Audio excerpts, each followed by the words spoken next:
Hello प्रिय छात्रों, आपका अपना चैनल हिंदी बाय ब्रजाज सर में स्वागत है। मेरे प्रिय छात्रों, आज हम कक्षा 12 हिंदी काव्य खंड में संकलित अध्याय श्रद्धा मनु भाग 1 पढ़ेंगे।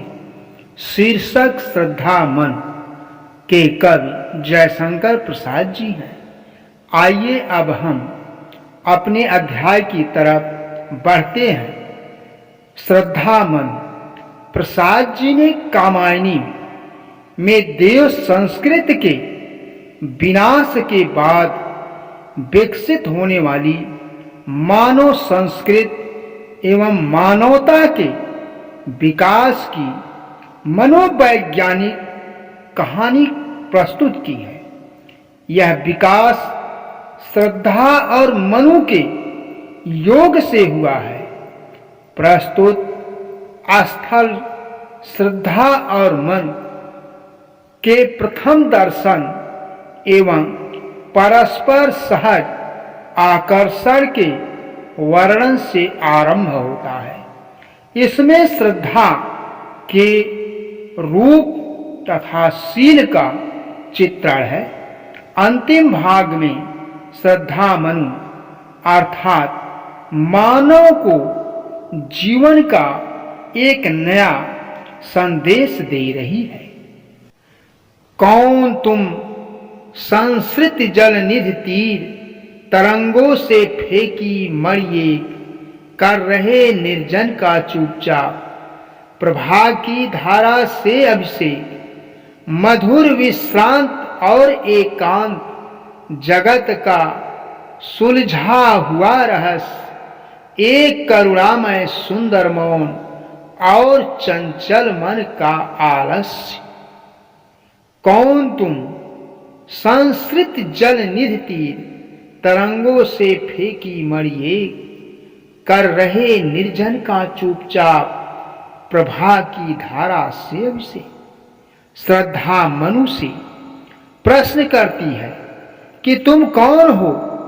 जिस प्रकार सागर की लहरें अपनी तरंगों से मड़ियों को अपने किनारे पर फेंक देती है, उसी प्रकार संसार रूपी सागर की लहरों द्वारा इस निर्जन स्थान में फेंके हुए तुम कौन हो। तुम चुपचाप बैठकर इस निर्जन स्थान को अपनी आभा से उसी प्रकार सुशोभित कर रहे हो जैसे सागर तट पर पड़ी हुई मणि उसके निर्जन तट को अलौकित करती है। मधुर विश्रांत और एकांत जगत का सुलझा हुआ रहस्य एक करुणामय सुंदर मौन और चंचल मन का आलस्य। श्रद्धा कहती है कि हे अपरिचित, तुम मुझे मधुरता निर्वक्ता से परिपूर्ण इस संसार में सुलझे हुए रहस्य की भांति प्रतीत हो रहे हो। अपरिचित होने के कारण तुम रहस्यमय हो, फिर भी तुम्हारे मुख के भाव तुम्हारे रहस्य को सुलझा रहे हैं। तुम्हारा सुंदर और मौन रूप करुणा से परिपूर्ण है और तुम्हारे चंचल मन ने आलस्य धारण कर लिया है। सुना यह मन ने मधु गुंजार मधुकरी का सा जब सानंद किए मुख नीचा कमल समान प्रथम कवि का जो सुंदर छंद एक झटका सा लगा सहर्ष निरखने लगे लुटे से कौन गा रहा यह सुंदर संगीत कुतूहल रह न सका फिर मौन। सुना यह मनु ने मधु गुंजार मधुकरी का सा जब सानंद किए मुख नीचा कमल समान प्रथम कवि का जो सुंदर छंद। मनु और श्रद्धा की प्रथम भेंट होने पर जब श्रद्धा उससे उसका परिचय पूछती है तो उसकी आवाज उन्हें भौरों के मधुर गुंजार के समान आनंददायक होती है। अपरिचित मनु का परिचय पूछने के क्रम में श्रद्धा लज्जावश अपना सिर नीचे झुकाए रहती है, जिसे देख मन को ऐसा आभास होता है जैसे कोई खिला हुआ कमल पृथ्वी की ओर झुका हो। मन को कमल सदृश सुंदर दिखने वाले उसके मुख से निकले मधुर बोल आदि कवि के सुंदर छंद से प्रतीत होते हैं। एक झटका सा लगा सहर्ष निरखने लगे लुटे से कौन, गा रहा यह सुंदर संगी। कुतूहल रह न सका फिर मौन, उस निर्जन स्थान पर जहां किसी के होने की कोई संभावना न भी श्रद्धा जैसी अनुपम रूपवती को देखकर मन आश्चर्यचकित हो उठती है और उनका मलिन मुख निखर उठता है। श्रद्धा के कंठ से निकले गीत सदृश बोलकर उन पर ऐसा प्रभाव पड़ता है कि वह उससे बोले बिना नहीं रह पाती और उसके विषय में सब कुछ जान लेना चाहती हैं। और देखा वह सुंदर दृश्य नयन का इंद्र जाल अभिराम, कुसुम वैभव में लता समान चंद्रिका से लिपटा घनश्याम। हृदय की अनुकृत वाह उदार, एक लंबी काया उन्मुख, मधु पवन क्रीडित ज्यों शिशुसाल, सुशोभित हो सौरभ संयुक्त। मसृण गांधार देश के नील रोम वाले मेषों के चर्म ढक रहे थे उसका वप कान, बन रहा था वह कोमल वर्म। और देखा वह सुंदर दृश्य नयन का इंद्र जाल अभिराम, कुसुम वैभव में लता समान चंद्रिका से लिपटा घनश्याम। श्रद्धा की समधुर ध्वनियों को सुनने के पश्चात जब मन का ध्यान उसके रूप की ओर गया तब वह दृश्य उनकी आंखों को जादू के समान सुंदर और मोहक लगा। श्रद्धा फलों से परिपूर्ण लता के समान सुंदर और शीतल चांदनी में लिपटे हुए बादल सी आकर्षक प्रतीत हो रही थी। हृदय की अनुकृत वाह उदार, एक लंबी काया उन्मुख, मधु पवन क्रीडित ज्यों शिशुसाल, सुशोभित हो सौरभ संयुक्त। उसका हृदय उदार और विस्तृत था, वह लंबे कद की उन्मुक्त युवती थी।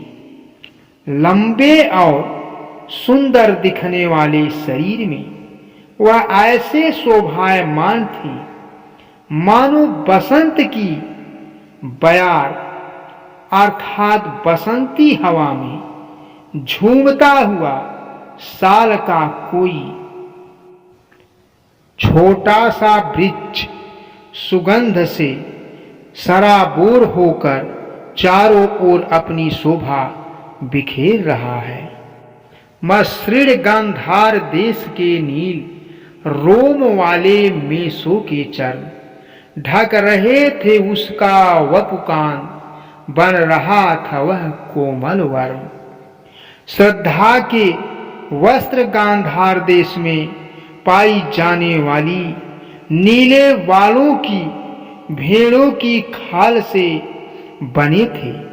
अत्यंत कोमल होते होते हुए भी वे वस्त्र न केवल उसके सुंदर तन को ढक रहे थे, बल्कि कवच के समान शरीर की रक्षा भी कर रहे थे। कहने का तात्पर्य यह है कि श्रद्धा उन वस्त्रों में सुंदर और सुरक्षित दिख रही थी। नील परिधान बीच सुकुमार, खुल रहा मृदुल अध खुला आयन।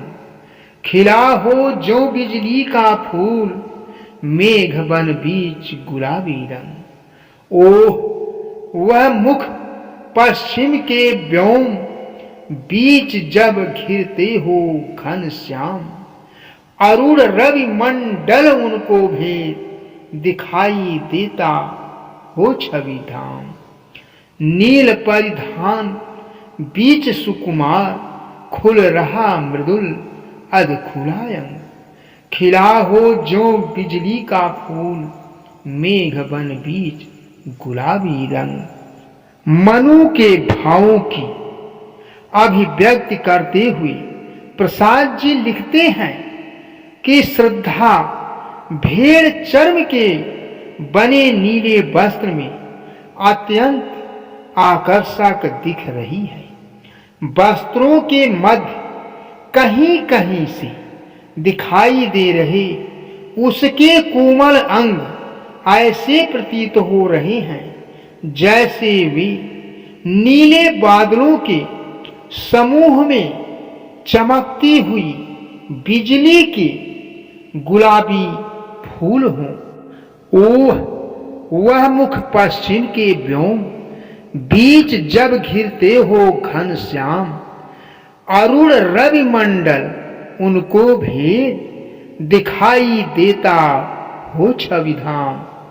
नीले वस्त्र के मध्य श्रद्धा के लालिमा युक्त तेज मुख को देख ऐसा आभास होता है मानो सांझ के समय काले बादलों को भेद कर चारों ओर लाल किरणें बिखेरता सूर्य शोभायमान हो रहा हो। घिर रहे थे घुघुराले बाल, अंश अवलंबित मुख के पास। नील घन सावक से सुकुमार, सुधा भरनी को विधु के पास। और मुख पर वह मुस्कान, रत किसलय पर ले विश्राम। अरुण की एक किरण अम्लान, अधिक अलसाई हो अभिराम। घिर रहे थे घुघराले बाल, अंश अवलंबित मुख के पास। नील घन सावक से सुकुमार, सुधा भरने को विधु के पास। श्रद्धा के केस सुंदर और घुघराले थे। वे उसके चेहरे से होकर कंधों पर ऐसे झूल रहे थे मानो अमृत पान हेतु नन्हे बादल सागर तल को स्पर्श करने की कोशिश कर रही हों। और मुख पर वह मुस्कान, रक्त किसलय पर ले विश्राम। अरुण की एक किरण अम्लान, अधिक अलसाई हो अभिराम। उसके सुंदर मुख पर बिखरी हुई मुस्कान को देख ऐसा आभास हो रहा था जैसे सूर्य की कोई अलसाई सी उज्ज्वल किरण लाल नवीन कोपल पर विश्राम कर रही हो। कहा मनु ने नवधरणी भी, बना जीवन रहस्य निरुपाय।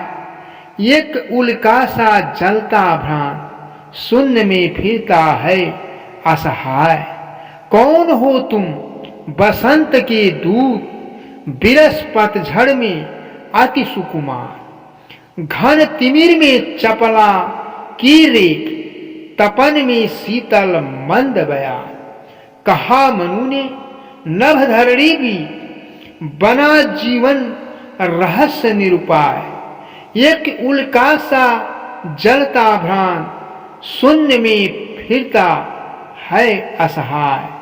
श्रद्धा की जिज्ञासा को शांत करने के उद्देश्य से मनु अपना परिचय देते हुए कहती हैं कि इस पृथ्वी और आकाश के मध्य भटकता हुआ मेरा जीवन रहस्य बन गया है, किंतु मैं इसी स्थिति में जीने के लिए विवश हूं। मुझे इससे उबरने का कोई मार्ग नहीं सूझता। जिस प्रकार एक उल्का शून्य में यूं ही भटकता फिरता है, उसी प्रकार मैं भी इस धरती पर तरह तरह की मुसीबतों को झेलता हुआ असहाय और अकेला भटक रहा हूं। कौन हो तुम बसंत के दूत, बिरस पतझड़ में अति सुकुमार। घन तिमिर में चपला की रेख, तपन में शीतल मंद बया। मनु श्रद्धा से पूछते हैं कि इतनी सुकुमार दिखने वाली तुम कौन हो। जिस प्रकार पतझड़ के बाद बसंत के आगमन से चारों ओर हरियाली छाने लगती है, उसी प्रकार मेरे निरस एवं समस्याओं से ग्रस्त इस जीवन में तुम्हारे आगमन से नई आशाओं का संचार हुआ है। तुम काले बादलों के मध्य घनघोर अंधकार में बिजली की चमक बनकर आई हो और प्रचंड गर्मी में शीतलता प्रदान करने वाली धीमी धीमी बहने वाली हवा की तरह सुखदायक हो। अर्थात तुम दुख एवं संताप से भरे मेरे इस गतिहीन और सूने जीवन में नव चेतना भरने वाली हो। लगा कहने आगंतुक व्यक्त, मिटाता उत्कंठा सविशेष। दे रहा हो कोकिल सानंद, सुमन को जो मधुमय संदेश। भरा था मन में नौ उत्साह, सीख लूं ललित कला का ज्ञान। इधर गंधर्वों के देश, पिता का हूं प्यारी संतान। लगा कहने आगंतुक व्यक्त, मिटाता उत्कंठा सविशेष। दे रहा हो कोकिल सानंद, सुमन को जो मधुमय संदेश। श्रद्धा को दे मनु के मन में यह जानने की तीव्र आकांक्षा होती है कि आखिर वह कौन है। मनु की आकांक्षा को शांत करती हुई श्रद्धा नाम की वह आगंतुक मीठी वाणी में अपना परिचय देती है। उस समय अमृत रस टपकाती हुई उसकी आवाज ऐसी प्रतीत हो रही थी जैसे कोमल अति प्रसन्नता के साथ अपनी सुमधुर ध्वनि में पुष्पों की ऋतुराज अर्थात बसंत के आगमन का संदेश सुना रही हो। भरा था मन में नौ उत्साह, सीख लूं ललित कला का ज्ञान। इधर रह गंधर्वों के देश, पिता की हूं प्यारी संतान। श्रद्धा मनु से कहती है कि मैं अपने पिता की अत्यंत प्रिय संतान हूं। मेरा मन नवीन उत्साह से परिपूर्ण था।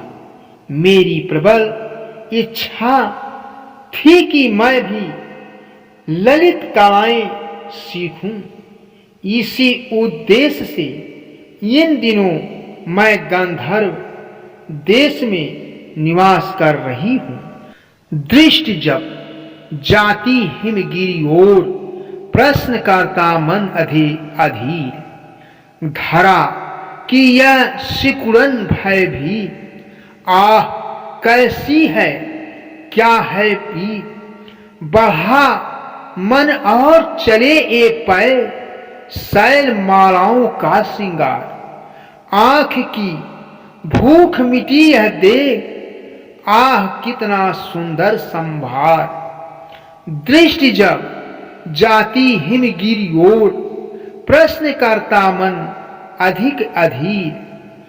धरा की यह सिकुड़न भय भी, आह कैसी है क्या है पीर। श्रद्धा कहती है कि मेरी दृष्टि जब हिमालय की ओर जाती है, तब मेरे मन में न जाने कितने ही तरह के प्रश्न उठने लगते हैं और मैं उनके उत्तर जानने के लिए बेचैन हो उठती हूं।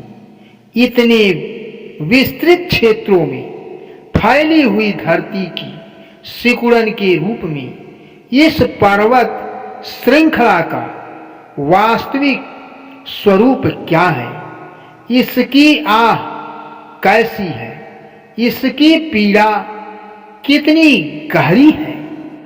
बढ़ा मन और चले ए पैर, शैल मालाओं का श्रृंगार। आंख की भूख मिटी यह देख, आह कितना सुंदर संभार।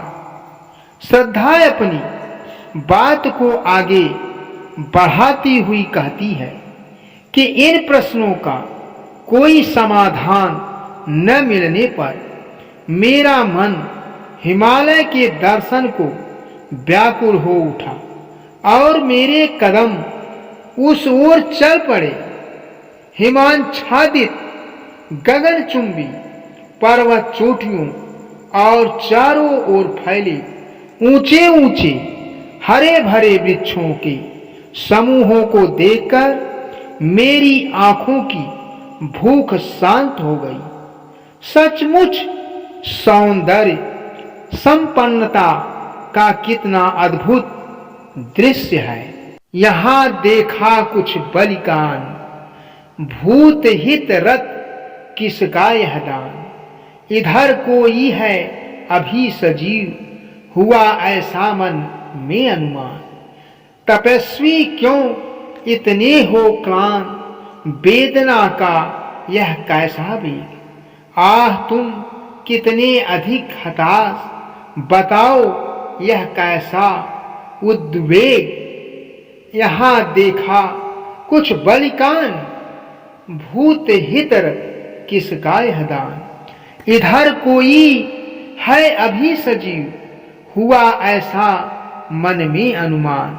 श्रद्धा मनु से कहती है कि विराट हिमालय के दर्शन करने के दौरान इस स्थान पर पहुंचने पर जब मेरी दृष्टि सभी जीव जंतुओं के भरण पोषण हेतु प्रतिदिन अपने भोजन में से गृहस्थों द्वारा निकाले गए अन्न के हिस्से पर पड़ी, तो मैंने सोचा कि यहाँ पर निश्चय ही कोई व्यक्ति निवास कर रहा है, अन्यथा इस वीरान क्षेत्र में दान का अन्न कहाँ से आता।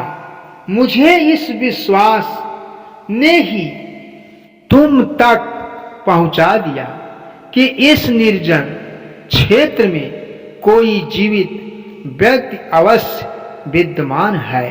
तपस्वी क्यों इतने हो क्लांत, वेदना का यह कैसा भी। आह, तुम कितने अधिक हताश, बताओ यह कैसा उद्वेग। हे तपस्वी, आखिर किस कारण से तुम इतनी दुखी और उदास हो। तुम्हारे मन में इतनी तीव्र पीड़ा क्यों है। तुम्हारे निराश होने के पीछे क्या कारण है। यह कैसी चिंता है जो तुम्हारे मन मस्तिष्क में लगातार विराजमान है। दुख की पिछली रजनी बीच विकसता सुख का नवल प्रभात। एक पर्दा यह झीना नील छिपाए हैं जिसमें सुखगार। जिसे तुम समझे हो अभिशाप, जगत की ज्वालाओं का मूल। इसका वह रहस्य वरदान, कभी मत इसको जाओ भूल। दुख की पिछली रजनी बीच विकसता सुख का नवल प्रभात। एक पर्दा यह झीना नील छिपाए हैं जिसमें सुख का। श्रद्धा मनु को प्रेरित करते हुए कहती है कि दुख की रात के ही मध्य सुख का नया सवेरा उदित होता है।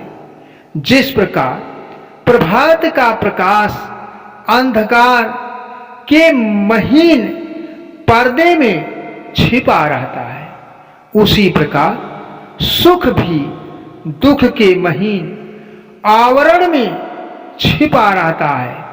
कहने का तात्पर्य यह है कि दुख का यह प्रभाव अधिक देर तक नहीं टिकता और नई आशाओं को संजोए हुए सुख का आगमन होकर रहता है।